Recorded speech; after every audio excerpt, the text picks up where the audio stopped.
We are very excited to welcome the captain of the Buffalo Sabres, Jack Eichel, into the mix for this Friday edition, digital version of NHL Now. I'm loving the tie-dye sweater. So Jack, I got to start off by asking if this was homemade or not. But thanks for doing this. We appreciate the time. How are you?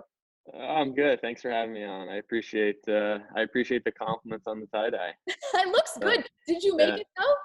I did, yeah. It's this is a home tie-dye. This is a tie-dye kit ordered on Amazon and then done at home. So I was obviously a lot of time in our hands, so experiment in the tie-dye department a little bit. There you go. Very nice. Hey, we got to do something here. Got to do something. You're right. With our time, you came up with like a creative idea. You went for a bracket, a 64 bracket. I could say team, but it was musical groups. And we got it there. Take a look at it. There it is. There it is. I mean, first of all, taste in music. You've got a wide variety of groups here. A lot of old groups that are like 100 years old, like me. So I like that.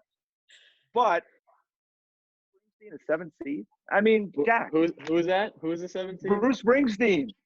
I know. You know what? Yeah. A 7 seed. Come on, man. See. And then taking on the Who. The Who is a 10 seed. I know. Come on. What a terrible bracket maker. I know. How did you go about this whole process? Because you have just about every band I could think of in there. I know. Well, you know what? A few weeks ago, Tyler Ennis actually made a bracket similar to it, but it was comedy movies. And he had posted on his Snapchat, and I saw it, so I had started talking to him about it, and I thought it was a great idea. So I filled out one of his brackets, and we were just going back and forth, and it ended up sparking a long conversation between the two of us, and we hadn't caught up in a while, so it was nice. And so I figured, rock and roll music, those are a few things that I'm really into, and I'd been listening to a lot of different things during the quarantine. So I figured I would put one of these together, and it took me all about 24 hours.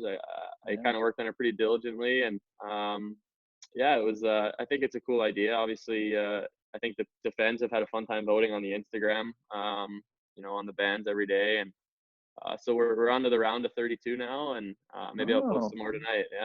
Yeah, the fans really seem to be enjoying it. And for the record, EJ is like a Springsteen super fan. He's seen the guy in concert like 1,000 times. So his opinion is a little slanted too far the other way, I think. I feel like that's the biggest complaint. There you go. Not Springsteen, but just the rankings in general. Well, it's hard. I mean, how do you seed some of these bands? It's too tough. But I do have some questions inspired by this bracket, because you're clearly a music buff. You've got a wide, range and taste of music. So what was your first ever concert, and what was the first album that you purchased, like, with your own money? First concert. Wow, that's tough. I think it might have been the Dropkick Murphys. And Mighty Boss Stones, at Little Asher Park in Lowell. That might have been one of the first ones I went to. Nice. That was I was probably pretty young then.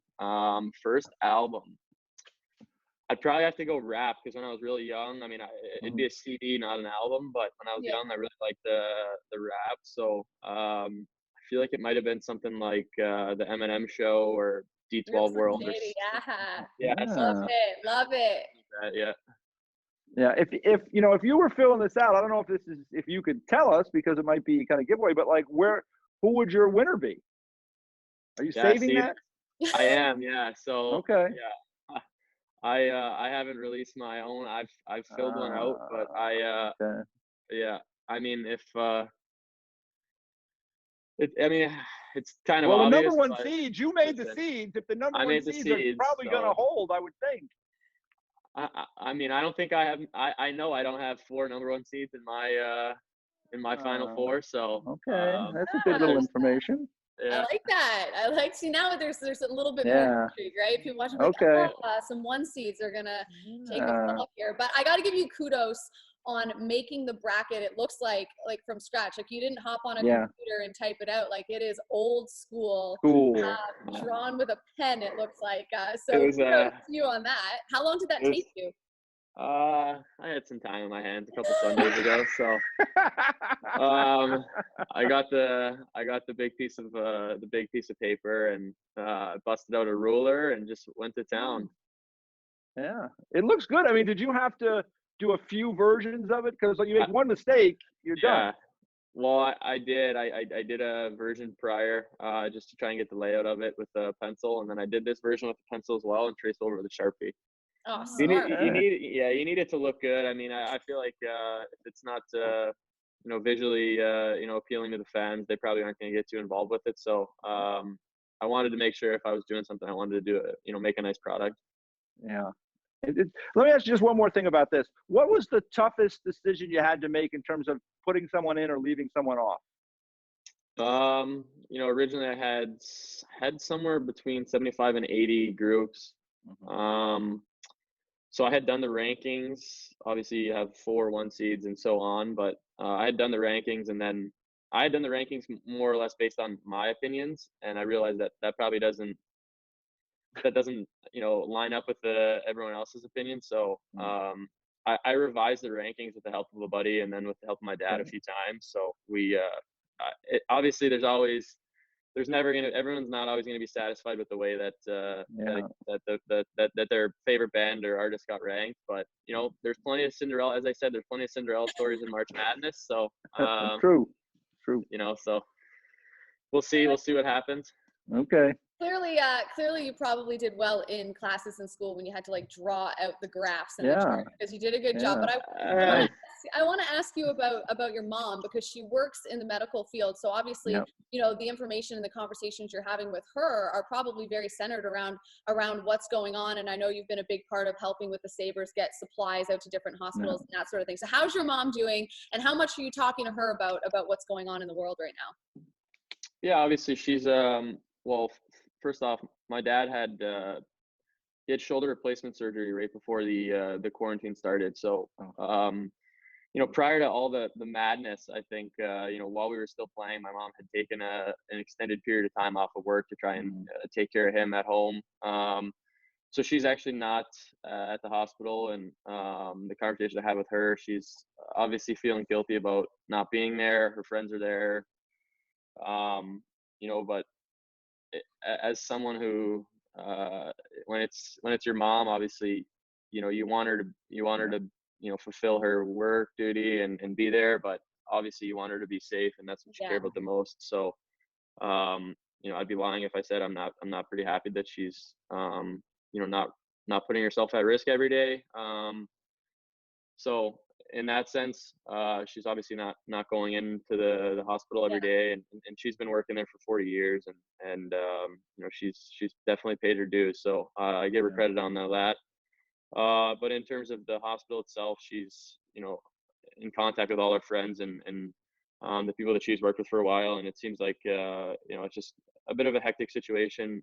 She's in ambulatory surgery, so there's not a whole lot of that going on right now, and so all the nurses in her unit have been split up and put into different areas of the hospital, and obviously trying to combat the virus. So it's been I know she's, like I said, she's been in contact with them, and they say it's been pretty chaotic, but hopefully it starts to slow down here soon. Well, listen, kudos to your mom, because I think you said 40 years. I mean, that's a long time to be helping people who are sick and who need help. So kudos to your mom. I'm glad that she's safe. I hope your dad's recovering from surgery well. And I wanted to ask you about Scheifele saying that you should win the Hart. If you could just give us a reaction to that in like 20 seconds before we have to say goodbye. What do you make of that? Did you see that? I did see it. Yeah, he's a good friend. That's all. Yeah. Well, clearly he's got your back. He's a good buddy of mine, and I texted him, and we had a laugh over it yesterday. But he's a good dude, and that was very nice of him. That was a very nice compliment, and that meant a lot.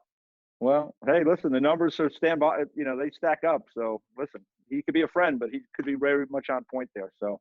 Thank you. You were having a great season, so just keep up the good work. Hopefully we'll get back at it. Thank you. Yeah, hopefully we get back to playing soon. Yeah, and Scheifele's a quote-unquote hockey nerd. That's what he calls himself, right? That's so he right. knows what he's talking about. That's for sure. But we miss seeing you on the ice. Hopefully, we'll see you back out there with the Sabres sooner rather than later. Great job on the tie-dye.